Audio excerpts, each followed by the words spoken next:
Psalm 22:1 says, my God, why have you forsaken me? Why are you so far from saving me, so far from my cries of anguish?" We're doing 21 days of Who is Jesus? We're praying and fasting together.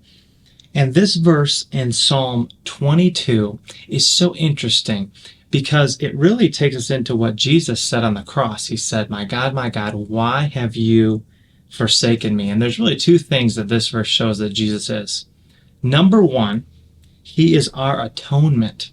He was made just like us, where he was forsaken by God. 2 Corinthians 5:21 says, God made him who knew no sin to become sin for us so that we could become the righteousness of God. So he became our sin on the cross and was forsaken by his Father. The second thing is that we see that Jesus is sympathetic toward us when we feel far from God. Hebrews 4:15 says, "For we don't have a high priest who is unable to empathize or sympathize with our weaknesses, but we have one who is tempted in every way just as we are, yet," and it's a big yet, because the difference is that he never sinned. He's sympathetic to us.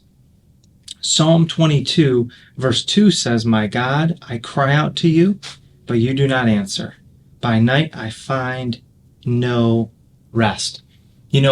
Believers for generations have talked about these seasons of like a brass heavens where God is not answering. And I've had many of these myself. Sometimes it feels like he's so close. Sometimes it feels like he's far.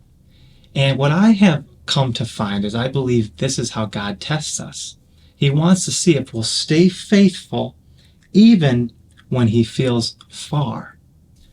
And I think my encouragement to you is to understand Jesus is sympathetic. He's our sympathizer. But he wants us to stay faithful even when he's silent for a season.